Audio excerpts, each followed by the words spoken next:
नमः शिवाय।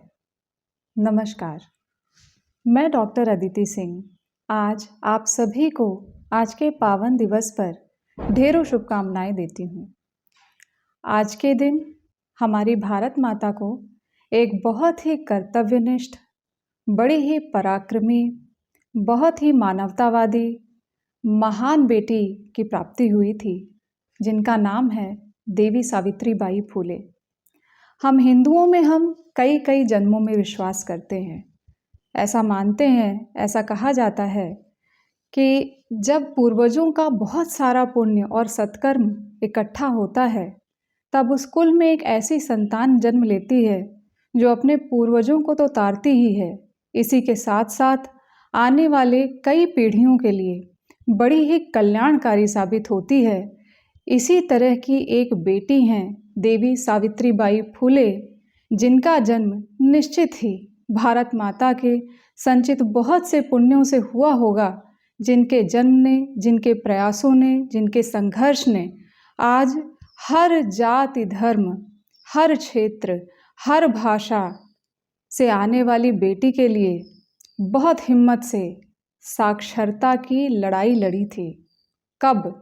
जिस समय दलितों की शिक्षा की बात करना, महिलाओं की शिक्षा की बात करना एक बड़ा ही जघन्य अपराध था हमारे समाज की दृष्टि में। तब इस पराक्रमी बेटी ने बहुत साहस दिखाया था महिला अधिकारों और महिला साक्षरता का संघर्ष करने में।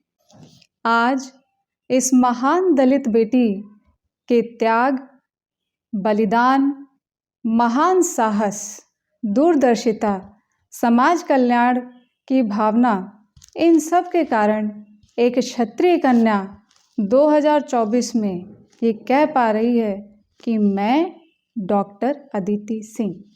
क्योंकि सावित्रीबाई का ये जो संघर्ष था महिला अधिकारों का, महिला साक्षरता का, इसका दायरा बहुत ही व्यापक था। किसी भी धर्म, किसी भी जाति, किसी भी भाषा, किसी भी प्रदेश से ऊपर उठकर महिला अधिकारों की ये लड़ाई, महिला साक्षरता का ये संघर्ष सावित्रीबाई ने लड़ा था। महिला तो चाहे अंग्रेज हो, भारतीय हो, अफ्रीका की हो, पुरुषों से पिछड़ी है, पीड़ित है। महिला हिंदू हो, सिख हो, ईसाई हो, मुसलमान हो, पुरुषों से पिछड़ी है, पीड़ित है। महिला चाहे बंगाली बोले, महिला चाहे मराठी बोले, महिला हिंदी बोले, महिला की कोई भी भाषा हो, वो पुरुष से पिछड़ी है और पीड़ित है। महिला चाहे गोरी हो, काली हो, भूरे वर्ण की हो, वो पुरुषों से पिछड़ी है और पीड़ित है। ये एक समानता सब में है। 1831 में देवी सावित्रीबाई का जन्म हुआ था। तब से अभी तक 192 इयर्स की जर्नी है। 192 इयर्स का सफ़र है। 2024 में हमने बहुत बड़ी बड़ी सफलता पाई है, जिनमें से एक सफलता है हमने लगभग सारे पब्लिक ट्रांसपोर्ट पर, लगभग सारी ट्रक पर, लगभग सारी बसेस पे, लगभग सारे ऑटो के पीछे हमने लिख दिया है बेटी बचाओ बेटी पढ़ाओ। ये बड़ी विलक्षण उपलब्धि है, क्योंकि देवी सावित्रीबाई ने तो तब संघर्ष किया था जिस समय उन्हें अपने साथ एक एक्स्ट्रा साड़ी लेके चलनी पड़ती थी। क्योंकि महिला साक्षरता की बात करेंगी तो समाज जीने नहीं देगा, कीचड़ फेंकेगा, तो वस्त्र बदलना पड़ेगा अगर इसके लिए काम करना है तो। ऐसे हालातों को देखा हुआ है। अपने ससुर जी का घर छोड़ देना पड़ा था, क्योंकि महिला शिक्षा, दलित शिक्षा, दलित अधिकार, महिला अधिकारों के बारे में उनको काम करना था।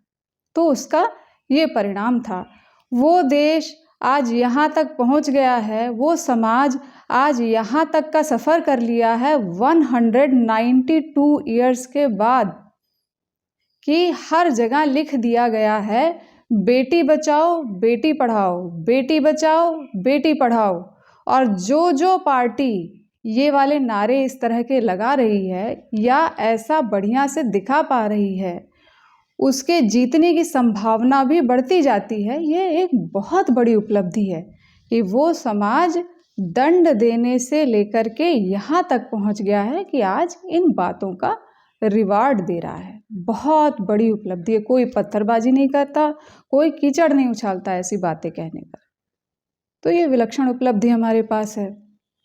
दूसरा, हमारे पास इतने जबरदस्त कानून और दफाएं हैं, राष्ट्रीय अंतर्राष्ट्रीय ऐसी ऐसी परियोजनाएं और व्यवस्थाएं हैं जिनको अगर हम जान लें, पढ़ लें, तो ऐसा लगेगा कि हमारे देश भारत में तो अब महिलाओं की सुरक्षा को कोई खतरा नहीं, महिलाओं के अधिकारों का हनन या अतिक्रमण हो ही नहीं सकता, या ऐसे मामले अगर होंगे भी तो नगण्य होंगे। लेकिन ऐसा बिल्कुल नहीं हो पाता है। क्यों नहीं हो पाता है? ऐसा क्यों नहीं हो पाता है? ऐसा इसलिए है क्योंकि हमारी सामाजिक मान्यताओं में, हमारी जीवन शैली में, हमारी मानसिकता में एक बड़े ही विकृत रूप में पितृसत्तात्मकता घुल मिल गई है। ये कब और कैसे हो गया है? एक हिंदू बाहुल्य देश में ये अवस्था कैसे हो गई है, ये निश्चित रूप से विचारणीय विषय है। लेकिन स्थिति तो यही है। तो हम चाहे जितना ही अच्छे से अच्छा कानून बनाएं, अच्छे से अच्छा हमारा इरादा हो, अच्छे से अच्छा हमारी परियोजनाएं हों, महिलाएं पूरे तरीके से उससे लाभान्वित नहीं हो पाती हैं और अप्रिय घटनाएं बहुत ज़्यादा आए दिन होती ही रहती हैं, महिलाएं पीड़ित होती ही रहती हैं।